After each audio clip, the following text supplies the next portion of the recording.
Tonight's show is on a touchy subject, but something that everybody should be thinking about, especially considering the recent demonstrations in Ottawa and around the world.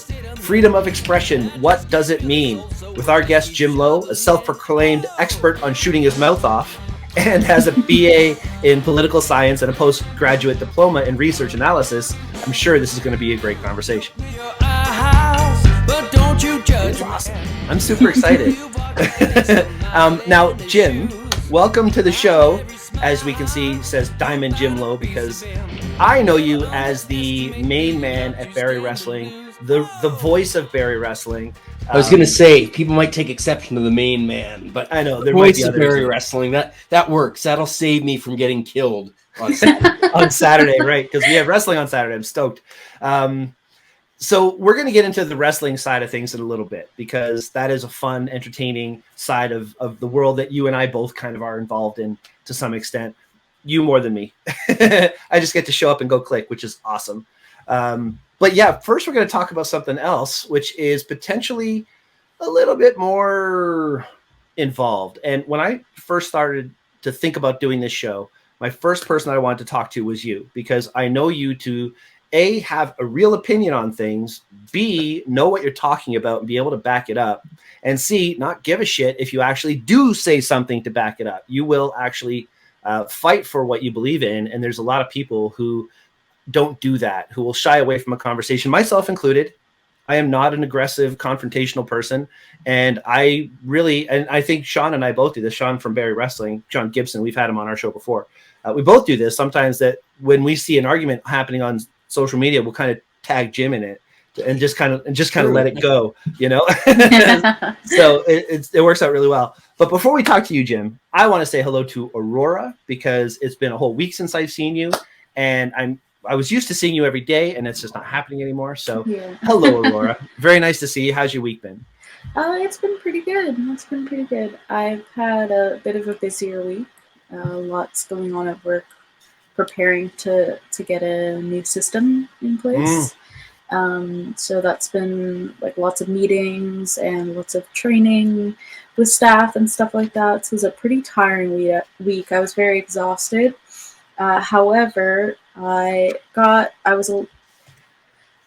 an extra day off last week because we had the long weekend in that week. So I actually ended up doing a shoot on Saturday, a cake smash, for Andrew's cousin's baby, and the photos are so cute. Cool. So I just finished editing them, like 10 minutes ago.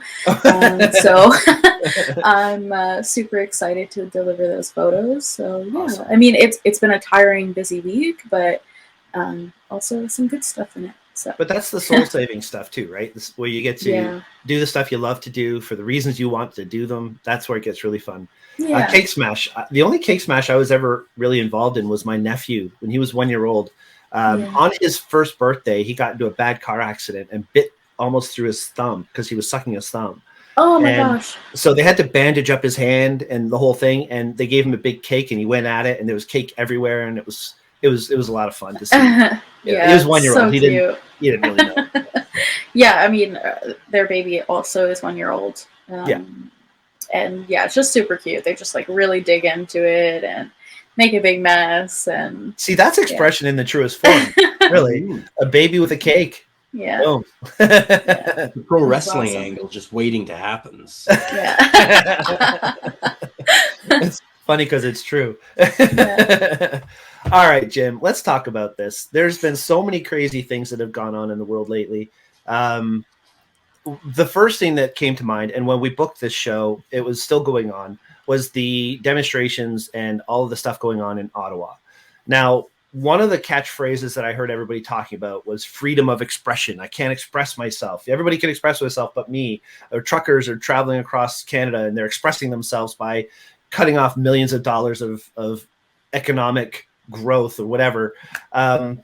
There's pros and cons. Like there's people who will speak for it and people who will speak against it. I don't know if we want to get into the debate of what was right or wrong in the whole thing, but maybe get into what is actually freedom of expression. Like, what do we have as Canadians as a right to get up and disrupt society to the point where it becomes a crippling thing, like stuff not being shipped, people not getting to work. I mean, it was ongoing for weeks.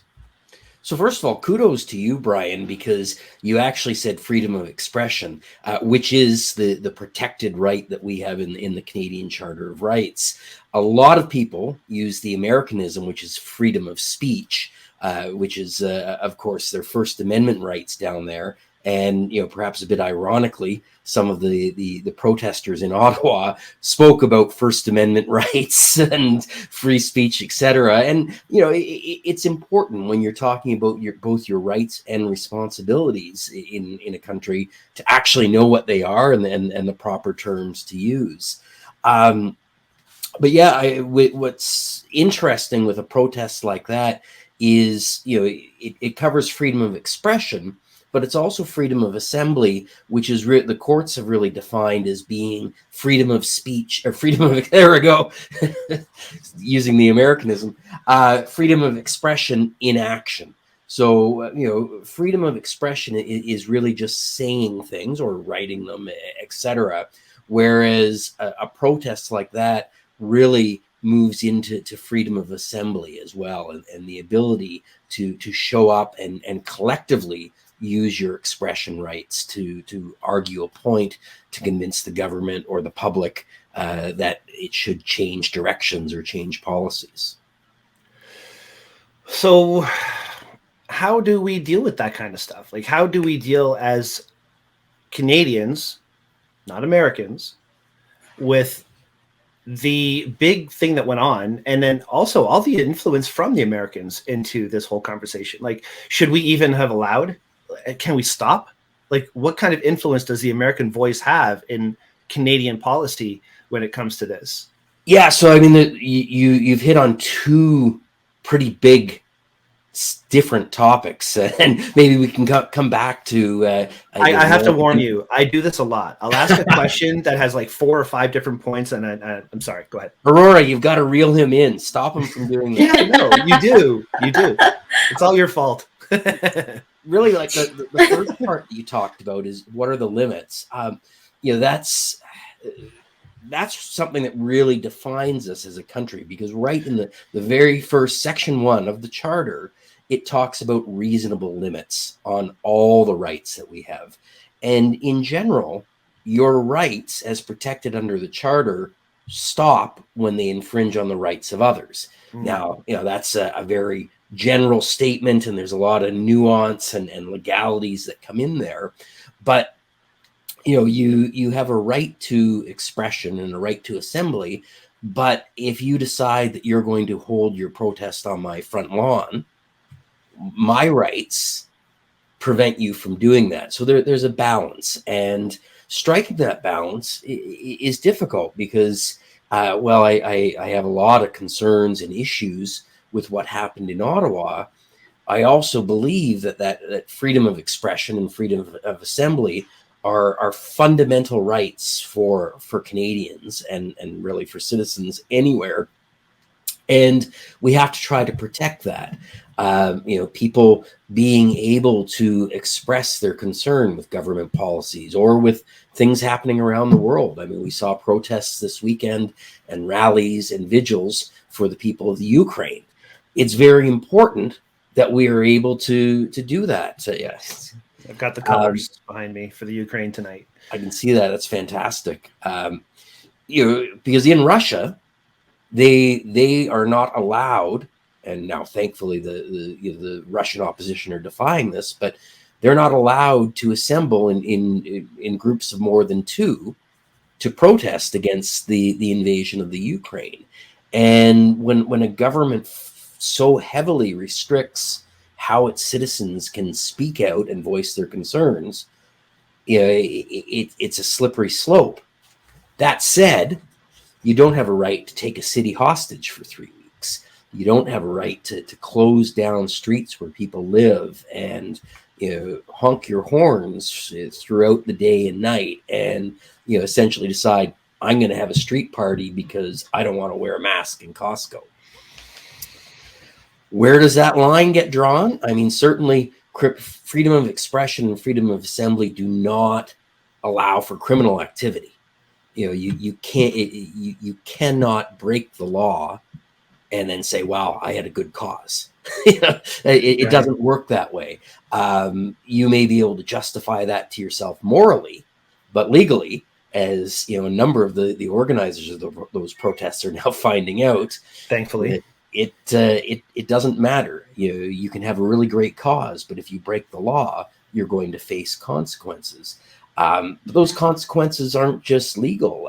Brian, one thing that we were talking about by email is people sometimes confuse freedom of expression or freedom of speech in the States with freedom from consequences. And you see a lot of people will rant about cancel culture and things like that, but that's not what free speech or free expression is. It's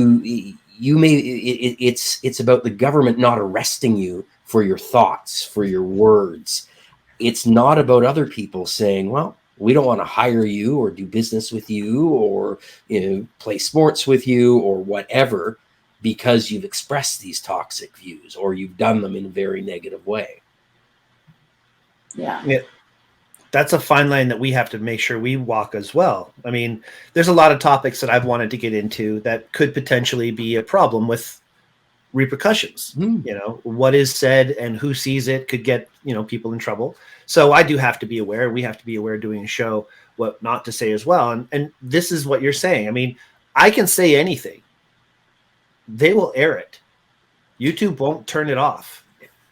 For they can't say so within reason. There are, but that's important too, because freedom of expression is not absolute. There are criminal things that you cannot say. Obviously, the old trope is you can't yell fire in a crowded theater, but you can't.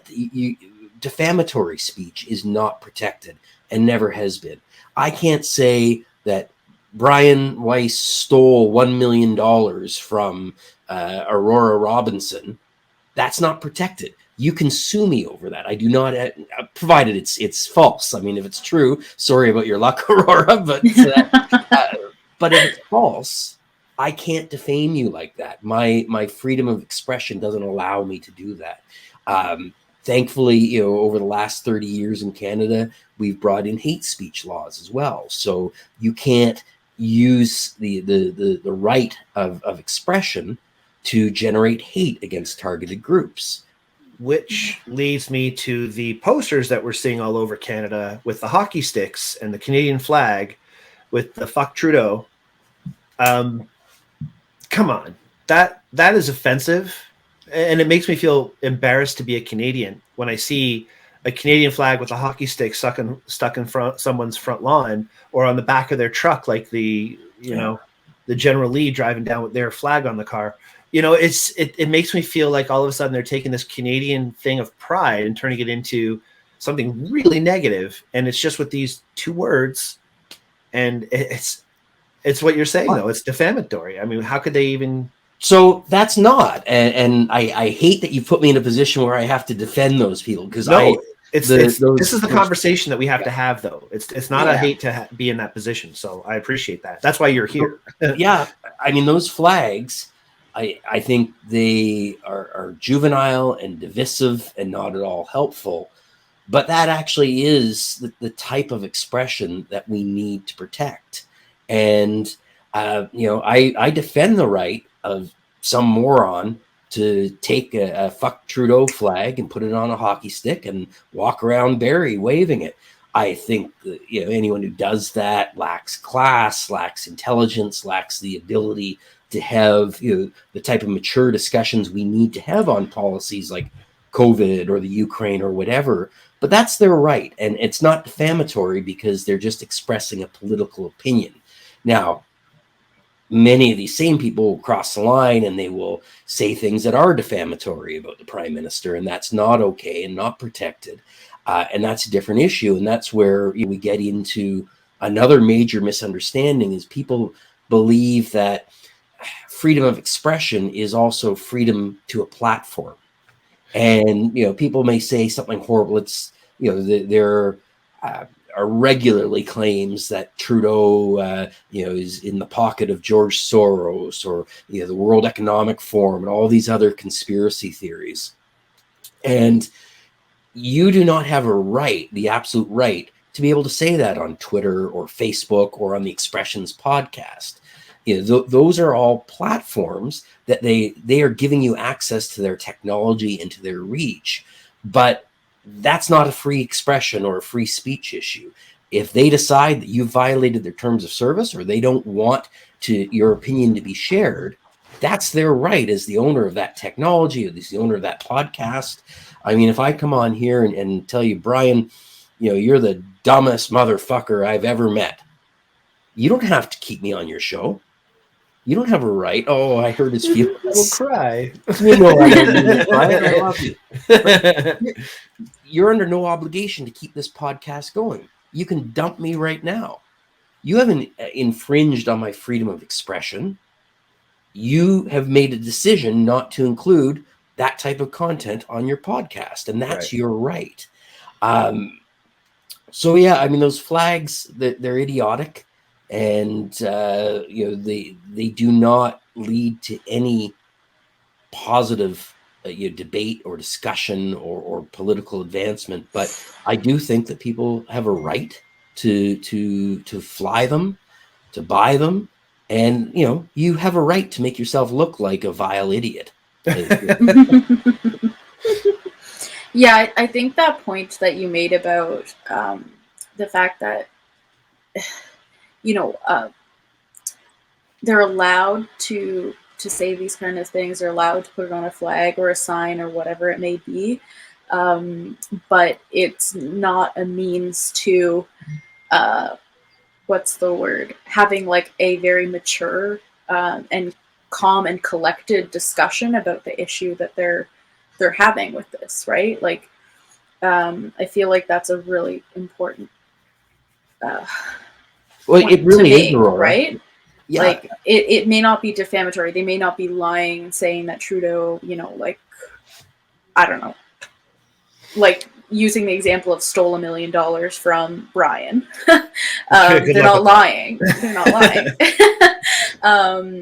They're making a point, but basically expressing their topic. But if their opinion, but if they're doing it in such a way, it's not mature. It's not inviting for an open discussion. Kind of thing. I agree with you completely, Aurora, and that's why I really I had to laugh at Candice Bergen, who's the interim leader of the Conservatives, as well as a lot of Conservative MPs, who talk about how divisive Trudeau is, and how the division in the country is his fault, and he should meet with these protesters. And like, if a whole bunch of people showed up out on the street in front of my house waving "fuck Lowe" flags, I'm not coming out to say hi. How can I make you feel better about me? Right. So, like, especially when it wasn't even his position. It wasn't even for him to control. Like, this was a provincial thing. It wasn't a federal thing.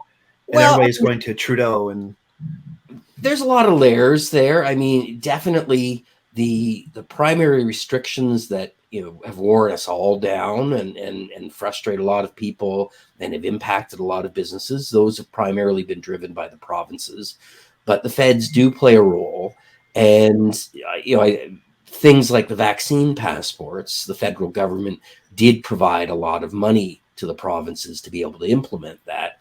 Does that mean that the approach or the idea of the protesters was remotely sane or viable? No, definitely not. But it's not as if he has no input or the federal government has no sway on things, because they do.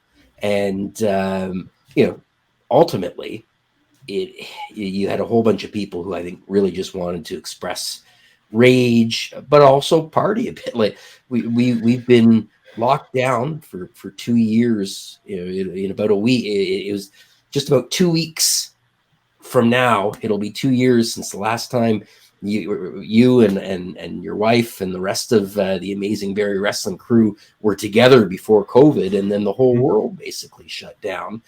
A lot of people that you saw in Ottawa who weren't necessarily angry, hateful idiots were, I think just getting a bit of community and socialization that they had lost over the past 2 years, and that in no way excuses it. And, ultimately they needed to be aware of the type of people they were associating with, and, the really, really nasty goals of the organizers. But, it's not simply a black and white issue where everybody who was there is, a terrible idiot For sure. who wants to undermine Canada, and everyone who wasn't there is the good guys. So absolutely. Now, sorry, Roar, did you have something to say? Well, because on my way to work, when the protesters were coming up the 400, I was kind of stopped and frustrated at, some of the way that some of the drivers in the protests were acting. They were being reckless. But that wasn't all of them. Like, there was the tractor trailer trucks that were in this convoy that were, following the laws. They were being safe about what they were doing. But then there was other people who were, swerving in and out of traffic, blocking people as they approached on-ramps, honking as people tried to approach off-ramps, things like that. And, that stuff was very reckless. Hanging out the sides of the doors, that stuff was very reckless. On the other side of the coin of that kind of thing, there was a bunch of people in these protests that were protesting something entirely different. Piggybacking on the cause. They were piggybacking on the publicity of, this group of people getting together, and they were protesting other things. And I think that would be something interesting to talk about too in this freedom of expression, because I think this happens a lot with protests. Yeah, I mean, it's not just overlapping causes, but also just people who like chaos. Well, it's true though. I mean, you look when a Canadian team goes deep in the Stanley Cup finals. Vancouver had riots because of it. There are always people who just want to see the world burn, and they attach themselves to any large gathering. I was going to make that comparison. Sorry to cut you off, but when the Blue Jays won the World Series, I was in Oshawa, and they were tipping cars in the street when the Blue Jays won. And I was trying to stop people from tipping cars. And I had one of my friends came up and said, "Brian, you got to go. There's death threats against you because, you're stopping people from having fun." I was like, kidding me? And this was back in 92. Yeah, 92, I guess it was. So people are people. And anytime there's a herd mentality, you're going to get this other element adding their, anarchist kind of way of doing things, going for chaos. I guess that's going to happen. Now, all that said, we really, and I think we're trying to be balanced here and look at things from all angles. But at the end of the day, these protests were driven by a fairly fundamentally selfish desire to not have rules and restrictions on us. And it's not a surprise to me that so many other rules and restrictions were also ignored, because you basically have a large group of people who think that they know better than government or health officials, or scientists, or whatever, and that they should get to decide that, okay, well, we're done with COVID. And that's not to say that governments haven't screwed up, because they have. They have done a really poor job throughout this pandemic. But it's also the first time anyone in our generation or even our parents' generation have dealt with something like this. Like, their mistakes were bound to be made. And what matters is how we adapt and move forward. And I'm just thankful, though, for a lot of reasons. Like, going through the entire pandemic, I was very thankful that we were going through it in the time that we were, because in the 1900s, like the early 1900s, 1900, when this all happened before, I couldn't even imagine what they had to go through then. We have internet. I could do this. We started a podcast, you know, like we had mental health issues going crazy. This is a result of COVID. Exactly. And this is our expression is a direct result of COVID. Yeah. So I would imagine that you're getting all these other people all over the world who are just as equally fed up and tired and crazy and just venting. It's going to happen. But I want to talk about why we feel we are so entitled that we can act this way over something like this, where you have other countries at war, like legit war, killing each other for real freedom. Yeah. Not just freedom of expression or however you want to say it, but actual having a life, you know? Yeah. It makes me feel like we are very selfish, that we could actually be so preoccupied with arguing over how good we have it, because we have it really, really good when there's other places like this. So what would you say to the people that are acting out like this in comparison to what other things are happening in the world? Yeah. Well, I mean, and this, as you know, because you've seen me have these discussions online and off, I think people really lack context, and the very comfortable lives that we lead, makes even minor inconveniences seem like oppression. And I don't know how we get people beyond that. A couple of months ago, someone said to me, "Oh, history is going to just look at us as completely evil for what we've done to our children over the past 2 years." And I looked at them and I said, "You've got to be kidding me!" Like 99.99% of the children who have ever lived on this planet, past and probably 95% of the children currently living on this planet, would switch places with our kids in an instant. And has the last 2 years sucked for kids? It absolutely has. My middle daughter didn't get a proper high school graduation or prom. My youngest daughter has to wear a mask in school all day. Like, it has sucked. Sports have been canceled, all sorts of things. However, they live in safety and comfort with loving families, with food on the table. They can go out for a walk, play at the park, go camping, do all sorts of things that children throughout history and children across the world haven't been able to do. I guess we get so comfortable and accustomed to what we have that we don't appreciate it. And I don't know how we overcome that, because as I said, I was flabbergasted. Like, my parents' generation, so kids growing up in the 50s would easily trade places in a second with kids growing up in 2022. Like, it's whether it's health, whether it's level of education, whether it is the level of equality we now have in our society. I mean, it's very easy to say, well, if I was a straight, white, cisgendered male growing up in 1950, well, things were awesome. Yeah. But if you were a person of color, if you were a woman, if you were queer,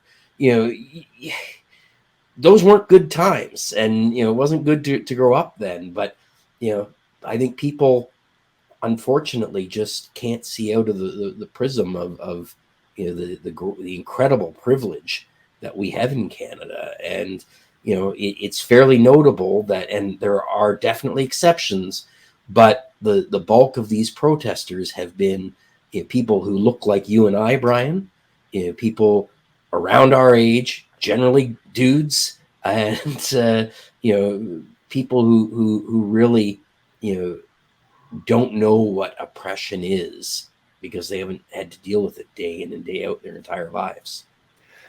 I think that people have way too short of a memory. Humankind has way too short of a memory. You're saying the 50s. I'm going to go to the 70s when I was growing up. My mother's gay, my brother's gay. And when I found out my mother was gay at 9 years old, I wouldn't tell anybody. Like, you don't tell people that, because you will get beat up at school for your mom being gay or for whatever. And this was like 79, 80, 81, through that whole era, right? So yeah, the 50s, racially different tensions. The 70s, still the same tensions. It's still going on today. Not even the 70s, the 2000s, when I was in elementary school. Like, that was, people would throw that around as an insult. It's only the last 5-10 years would throw it to me as an insult. It's crazy. And, you know, because I was close with my friends and stuff, I'd give them piggybacks and stuff. And that was like 20 years ago. Mm-hmm. Like, and we still have a long way to go. I mean, yeah. You know, LGBTQ youth still have much higher rates of suicide. They're more likely to experience homelessness. You know, there's a long way to go, but you know, it's certainly we've come an incredibly long way as a society, and that's why I roll my eyes when people talk about how Canada's gone to hell, or how, you know, how awful it's been. No, you know what? It's been okay. It hasn't been good. I really wish the last 2 years hadn't happened, but I wish the people that said that lived in the States, because when I lived in the States in Massachusetts growing up, I was at a synagogue when I was younger, and I had to literally stay in the synagogue, and there were announcements that we couldn't leave the synagogue because a KKK rally was marching down the street. Oh my gosh. This is my lifetime, guys. Like, this isn't 50s and 60s. This is stuff that still happened in Massachusetts in the mid 80s. So people haven't changed. And what I said, memory needs to be longer. We need to be thinking 100 years ahead instead of what our kids are living through. We need to be thinking that far ahead for change, and not planning for what can we do to make our kids' lives better. We need to make our great, great, great granddaughters' lives better today, because, well, I mean, I could go on all kinds of tangents on this, but well, it's scary. There's a wonderful sort of line of thinking that comes from various indigenous cultures, but the 7 generations concept, and you should be informed by 7 generations before you, and the decisions that you're making should, you need to make them while thinking of how they will impact 7 generations beyond you. I should have been indigenous. I should have been. I think my brain is there. I'm going to get in trouble for saying that. I don't know. Yeah, I find that you have the freedom to say that, Brian. Yes, yes. You may suffer some consequences. I love everybody. It's all good. I believe that the indigenous peoples had a lot of things right, hundreds of years before us. And that was probably threatening to people who wanted control. Yeah. I mean, it's important to not romanticize any particular culture, because that can be just as damaging as negative stereotypes. But absolutely, there's incredible knowledge to be gained from the indigenous peoples of Turtle Island, and a wonderful source of wisdom. But I'm sure they had assholes who didn't like the way things were. And it's like that in every culture, in every society around the world. And honestly, I think the challenge that we always have is how to figure out how to live with assholes. Yeah. Well, we're going to move away from this conversation a little bit. I think we've covered quite a bit. Aurora, before we go any further, did you have any questions about this? Anything you I think we covered a lot. The only other question I have is the Emergencies Act that Trudeau enacted. How did that alter people's freedom of expression? It didn't. So, and that, unfortunately, there was a lot of sloppy reporting, particularly from American sources, as well as just typical social media nonsense. Freedom of expression and our overall civil rights were not suspended or impacted. all the Emergencies Act did, and there is a very good debate to be had about whether or not it was necessary or appropriate, and that's a different episode, I guess. But at the end of the day, it just gave the government specific powers to be able to quickly address things, including commandeering vehicle, because one of the problems they were having was tow truck operators were being threatened by the protesters that will wreck your business if you tow our trucks. So they were saying, when the government was asking them to come in and do it, they were saying, no, we're not going to do it. We don't want to risk our reputations. So the Emergencies Act gave them the power to commandeer tow trucks and deal with that. It gave some controversial powers in terms of freezing financing and the impact of that. But, there were people in Ottawa this past weekend, a full week after the Emergencies Act was brought in, who were protesting against COVID restrictions. But they did it lawfully, and they did it without hijacking someone else's neighborhood. And, the Emergencies Act was not about expression. It was not about infringing rights. It was about ending unlawful activity. Got it. Awesome. Thank you. Yeah, and I think that's the main point, is that all they were trying to do was stop the illegal, hijacking streets and hijacking stuff. Yeah. Yeah, they could still protest. And they did. And they should. Like, if that's something they believe in and they want to, And you got stuck behind some of them, Auroras. Yeah. Yeah. And I had no problem, with that. It was just like the safety aspect, when they started to interfere with other drivers, right? That was the part that's scary. I didn't mind standing in traffic, but, when they're, what was it? Being risky drivers, what's the word? Reckless drivers, then that's what I had a problem with it. Yeah, makes sense. Well, going from freedom of expression to your personal expression, Jim, the first thing I want to say is that an Ian photo behind you? It is, yeah. Ian G. MacIntosh, who captures Barrie icons in a way that no other photographer, even the legendary Hall of Famer Brian Weiss, is able to do. Yeah, that's for those of you who aren't from Barrie, that's the Spirit Catcher, which actually was originally at Expo 86 in Vancouver, and then brought to Barrie after that. It's really an iconic sculpture on our waterfront, and that's a photograph that our mutual friend Ian took, and then obviously did some digital editing.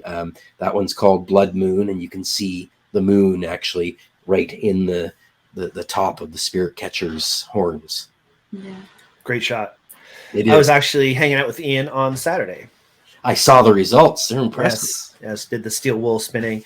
Now, I know you as a creative person. I know you as an extremely creative person. I am the least creative person Brian.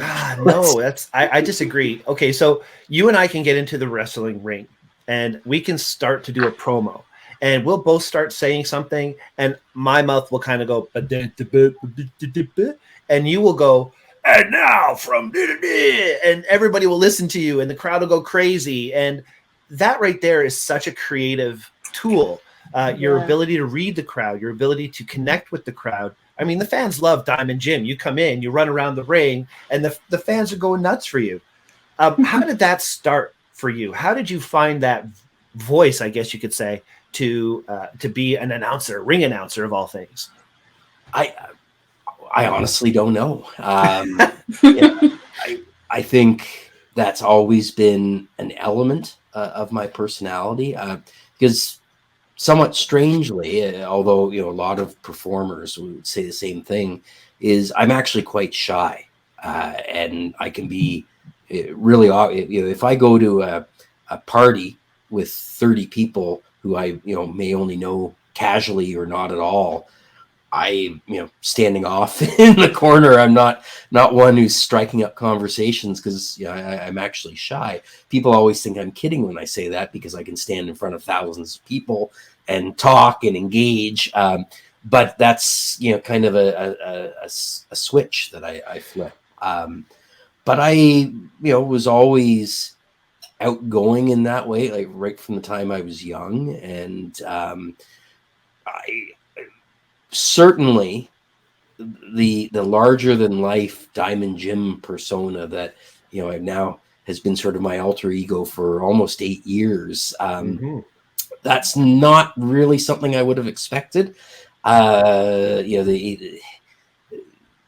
I joke, and there's a lot of similarities between us, but Diamond Jim is definitely a hyper version of part of me, it's just when you have the adrenaline of a crowd, whether it's a few hundred people at Barrie Wrestling or a few thousand people at a national lacrosse championships or whatever, you just kind of feed off that and read it and feed back to them. And it's a remarkable experience because you've seen it and you alluded to it, Brian. The relationship between a performer and fans is wild. I mean, and wrestling fans in particular are just so generous and giving to performers, and they'll let if they're not happy, they'll boo you, but it's wild. Like I was actually getting my hair cut on Saturday, and I had mask on in the waiting room and stuff, and one of our fans recognized my voice and then just immediately wanted to talk about her favorite wrestlers, and then she wanted me to do the catchphrase and everything, and it was wild. And she based that just on hearing my voice, not seeing me, although I have obviously a rather rotund figure that's hard to miss, but all in the voice. Well, if you ever go to Barrie Wrestling and you listen to Diamond Jim do his thing, you'll understand why that is, for sure. I would just love to hear your catchphrase. I'm still waiting for you to show up. He's going to say the catchphrase at the end of the show. Yeah. We'll ramp up to it. We'll ramp up. But you've still got to come to wrestling. When we had Holden Albright on the show, Brendan Caulfield, it was a great show. I want to have a lot of wrestlers on the show because I think wrestling is one of the most creative things there is. And it takes such a talent. But when he was on the show and he blew up, one of his first shows, and remember, I'm sure you remember this, he blew up and he got to the ring, and I guess he was wrestling too much and he overworked. And when he came out of the ring, he kind of rolled under the ring and kind of threw up a little bit. At least it sounded like he was throwing up, like everybody heard this.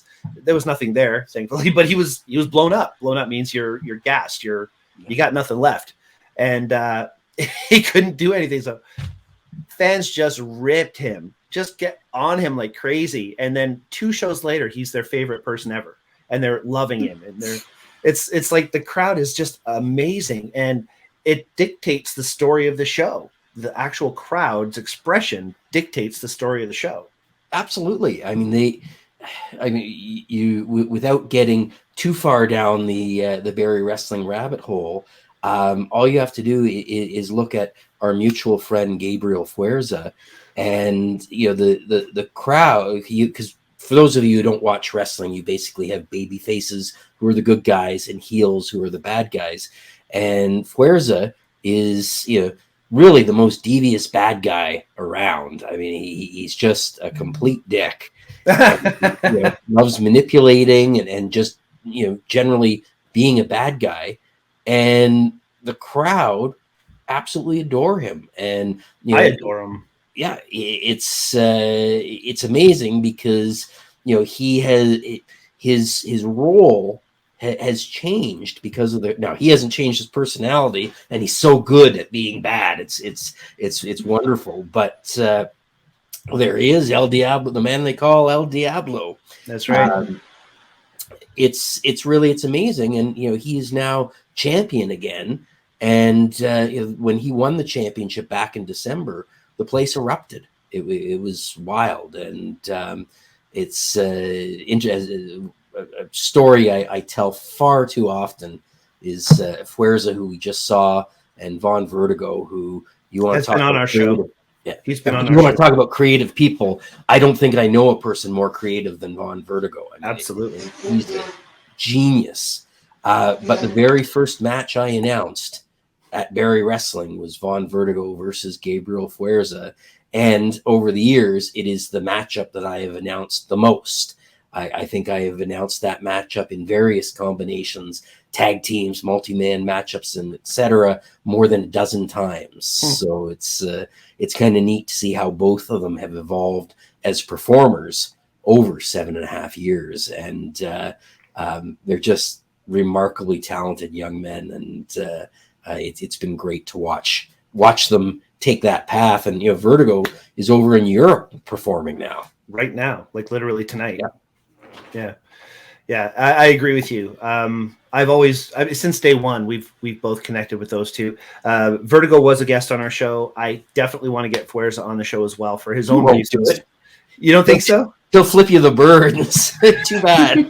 I have to ask then. I'm going to have to ask at least. Anyway, yeah, it's a lot of fun. And that whole world, it just takes such a different kind of personality to connect with it. Like, I don't know if I could ever want to get punched in the face like these guys do, but you've taken a few shots in the ring. I have. What's that like? As a non-wrestler, what's it like to take a bump? So, and you can't really tell because of the shape I'm in now, but I've played competitive sports for decades, and generally very physical sports. So I'm used to getting beaten up and hit for real. When you know what's going on, it's a lot of fun. There's a lot of adrenaline. When you have a wrestler who wants to call something on the fly and you're kind of going with the flow, it can be I wouldn't say scary, but you're definitely a lot more concerned for your physical well-being when you found out 5 seconds before getting choke slammed that you're going to get choke slammed.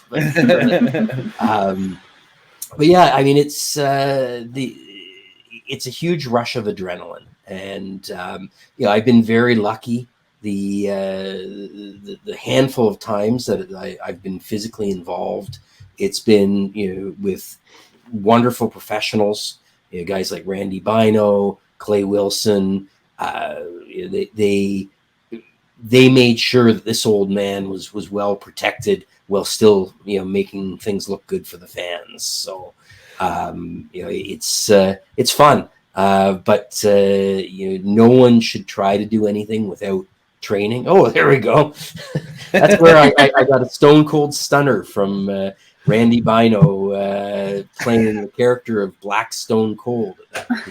Okay, now let's give some explanation on this image here. And for those of you who are listening to this on Spotify, Diamond Jim is taking a stone cold stunner. So he's getting his head completely trashed on the shoulder of this 6'6", 6'7", 6'5", I think. 6'5". He's a big guy. He's a big guy. Actually, I kind of look at him almost eye to eye. So I guess 6'5" makes sense.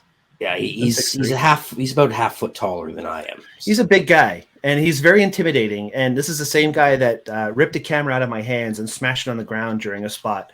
It was like you say, Jim, it was a work. It was something that was planned.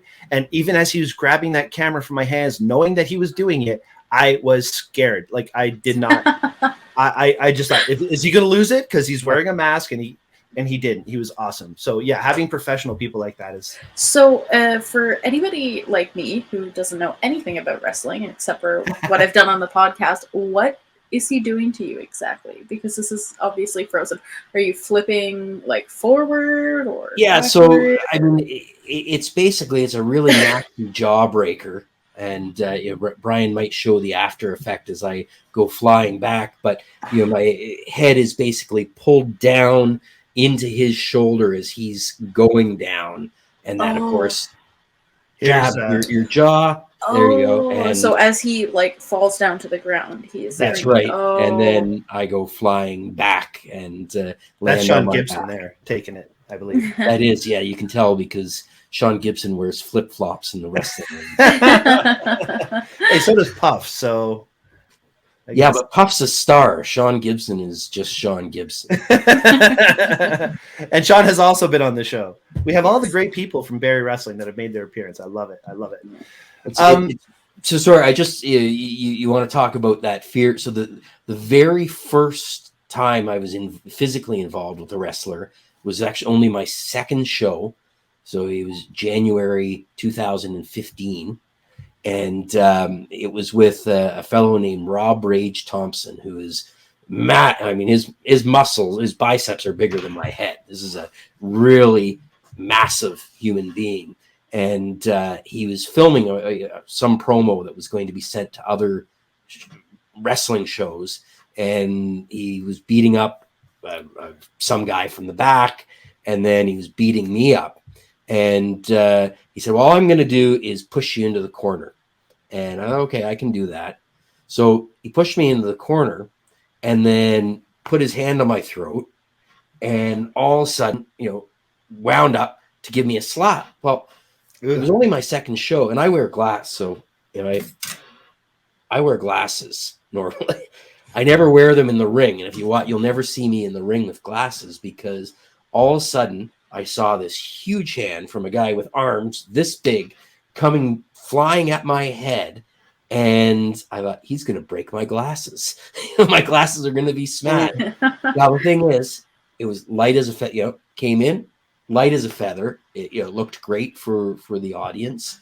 But, I've not taken that chance again until you showed Randy. And so that was our Canada Day show in 2019, the year before, and I actually attacked Randy. So I went, there's Rob Rage Thompson there. And that's not, not the show where I got slapped, but you can see this is a big, mean dude. And he's a big guy. Not someone you want to mess with. I tried to find a photo that you were in with him so that you can get a scale. Yeah, he's jacked and I am not. the final resolution to the glasses story is the year before those Canada Day show photos that Brian showed.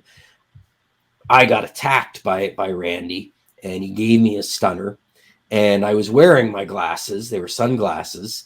And they went flying off of my face, and it looked really good. There's actually a really good Brian Weiss photo of the glasses going flying, but Randy didn't realize that and turned and took a step and smashed my glasses. So all those years of trying not to wear them, but I wore them because we were outside and I needed sunglasses, and they wound up being smashed into a number of different pieces. Oh no. I'm just finding the video of when he did the stunners on you guys. Oh, nobody wants to see that. No, I don't think we can show that right now anyway. But I feel like that's, even though that is something that maybe negatively happened, you're always going to remember that.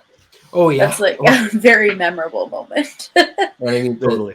The funniest thing, and this is actually it's a moment that's been expunged from Barrie wrestling history, and I'll probably get in trouble for sharing it. But when Randy was wrestling as Patient 705, he just decided one night to kind of really go over the top because he was just feeling it. And that's a lot of wrestling is improvisation and just going with the moment and the crowd reaction and telling the story. So he grabbed me outside of the ring. He was managed by a little guy named Jay's Hart at the time. And he grabbed me, and Jay's tried to stop him, and he pushed Jay's off, and he rolled me into the ring. And, I'm not too graceful, as Brian can tell. And I got in the ring, and he grabs me, and he leans in, but he was wearing a mask. And my hearing in one ear is not the greatest. And he says, choke slam. But I didn't quite hear him because of the mask and my one ear. So all of a sudden, and this speaks to his strength, all of a sudden I feel myself being lifted up and think, okay, I guess I'm getting choke slammed. And so thankfully I knew how to tuck my chin and take the bump properly. But there he is as Patient 705, and there's little Jay's and Rob Thompson. So actually, that might even be the night that happened. It really could be, because I think it was. It probably was. Jonathan, the beautiful Jonathan Peterson refereeing too. Yeah, So yeah. one of my favorite guys. Actually, I like all those guys. But yeah, so because it wasn't something that had been cleared beforehand, it's sort of been stripped from the records as Things like that I don't even know about. I love it. All right. That's been a lot of fun. Jim, I can't thank you enough for being on the show. We have a few questions to ask you, though, before we let you go. The first question is the photo challenge, or not the photo. I always say the photo challenge. The challenge that we issue to our viewers. Our guest gets to issue a challenge to our viewers.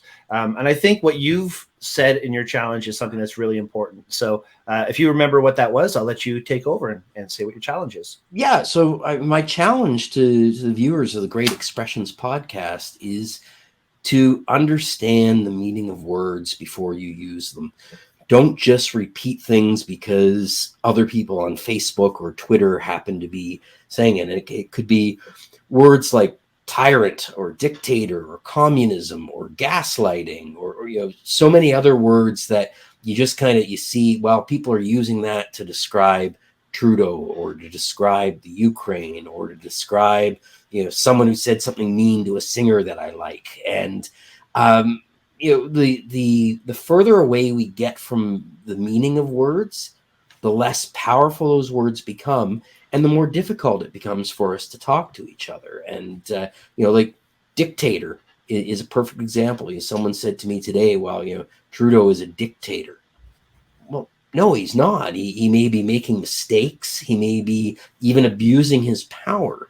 But this is, a prime minister who has to rely on the support of other political parties just to get things passed, and was just faced the public for election back in the fall. Has all sorts of constraints in terms of division of powers between federal and provincial governments, the courts. Like, that's not what a dictator is. And when you have a legitimate dictator, like in North Korea or a place like that. What word do you use to describe them if you've misused a word like dictator? And just find out what words mean and use words appropriately. Love it. And that's exactly why we did our first episode of season 2, the expressions episode, where we talked about the origins of where these terms came from, like rule of thumb. Do you know where the expression rule of thumb comes from, Jim? I do not, actually. You've heard this before, right? The rule of thumb? Of course, yeah. The rule of thumb comes from the original thing was you were allowed to beat your wife with something no bigger than the width of your thumb. So to say rule of thumb today, you're not knowing what you're saying, and it's very frustrating. I catch myself saying it all the time, and I stop myself. Wow. No, I'm not going to say that.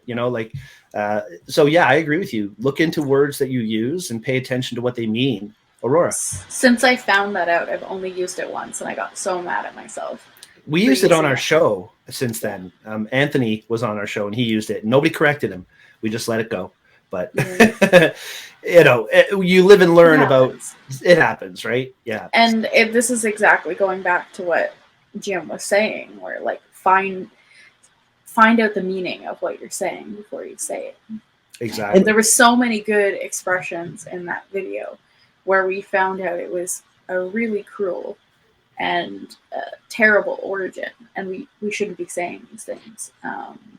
And then there was ones that were more lighthearted and just meant what it was or whatever it may be. But there was ones that we found out that it was just dig in. Yeah. Dig into what you're saying.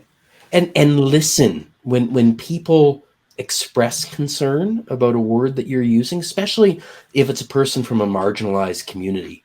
If someone says, that word is a problem for this reason, listen to them. There are there are thousands and thousands and thousands of words in the English language, let alone all the other amazing languages that you can pull from. You're not being oppressed if someone says, you can't use that slur anymore. Like, just listen and adapt your language accordingly. And there's been a lot of that in our lifetime, for sure. Having to change what we say and how we think. The biggest change for me was driving down the street with my wife one day, and I saw somebody walking down the street, and I said, "Is that a boy or a girl?" And she says, "Does it matter?" And I thought about it. No, it doesn't matter at all. It has no bearing on anybody's life at all if it is a boy or a girl. They are free to express themselves in any way they want. And that was a moment that I realized that my upbringing and all the things that I was taught when I was younger are changing. And that's the way it's going for a lot of things these days. And people have to keep their mind open and listen. And I agree 100%. You got to listen. And if you're disrespecting somebody and you actually give a shit, stop doing it. Well, that's the key. That you've nailed it, and that's just a perfect story. I had something similar. I can't even remember the artist's name, but my daughter was playing a singer who she really likes, and she's going to kill me if she watches this. And I've forgotten his name, but she's going to see him in concert.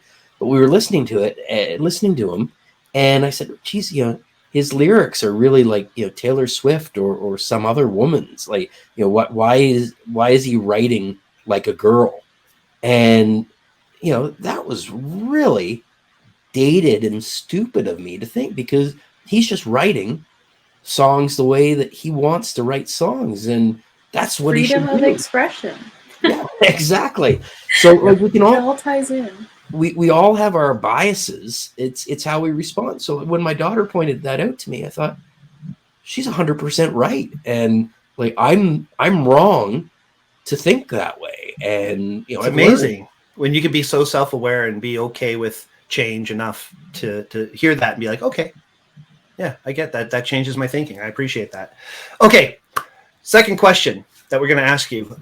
Tools of the trade, something that you rely on every day that you're working, being creative, that you would consider your most used tool of the trade. It doesn't have to be something physical. It can be an idea or a concept, or it can be something physical. What would you say is your tool of the trade? I guess it's got to be my vocal cords. There you go. That'd do it for sure. Without that, I don't know. What, you're going to just run around the Barry ring going? I can point. You get the point. All right, cool. Vocal cords. And last question we have before we can set you free is, what is your jam? What song do you listen to and you can't skip past? And every time it comes on, it just makes your day better. You get the 5-star every time you hear it, and it's that perfect song. What's your jam? Can I list 30? I know, right? It's hard to pick one. I gotta say the song that always puts a smile on my face, and I just could not imagine being without, would be The Only One I Know by the Charlatans. And that's, I would bet that 95% of the people who watch the Expressions podcast have no idea what song I'm talking about, but it was released in 1991. The Charlatans are a band from just outside of Manchester. They were part of the Manchester scene in the late 80s, early 90s in England. But somehow, despite having members jailed, multiple members die, they are still going, and just released it was supposed to be a 30th anniversary collection, but because of COVID, they delayed it by a year and released a 31st anniversary collection of their first album in the fall. And great band. If you like psychedelic, dancey music, they're worth checking out, but it's got the greatest bass line in the history of music. Right on. I'm definitely going to listen to it. We still want to do, at least I do, reaction videos. We tried one, didn't work, got flagged on YouTube. You had to cut the whole thing out. But the idea was we were going to take the jams of everybody and use those as reaction videos. So I'm just going to react to it myself because I want to hear it. That's very cool. All right, Jim. So thank you so much once again. I really appreciate you taking the time to be here with us. And we're not going to let you go until you say your catchphrase. So what would you say to those who don't subscribe to the Expressions podcast? Wow. Actually, say that. Do you know who your next guest is going to be? We do know who the next guest is going to be. Who's your next guest going to be? I have to look that up. Aurora, do you know off the top of your head? It might be Jace. Oh, I think you're right. Yes. I'm going to double check because I don't want to get it wrong.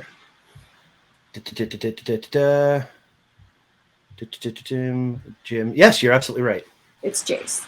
Jace Robinson, my sibling. Your sibling. And do you know what episode number that's going to be for you? 11. Episode 11, Jace Robinson. And what's the topic? Music, mostly. All right. Yeah. Fans, episode 11 of the Expressions podcast featuring Jace Robinson talking about music. It's coming up next. Don't you dare miss it. I got chills. Amazing. I can't wait for Saturday when I see you, Jim. Thank you so much. Aurora, thank you also for being here this week. It's been a lot of fun. And we should say that Mark wasn't feeling well this week, but he did have a question about you, Jim. His question was, are you related to Rob Lowe? And no. I said no, but I don't know for a fact. So to answer Mark's question, are you in any relation to Rob Lowe? Look at how handsome I am. Look at my charm, charisma. Mm-hmm. Yeah. Obviously, yeah. I am not related to Rob Lowe. Awesome. Okay, guys, that's it for us. Thank you very much one last time, and we'll see you all next week. Take care. Bye-bye. Bye.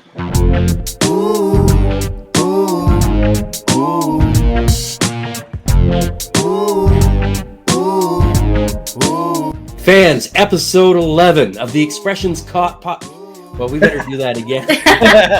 That's what we call a botch in professional wrestling.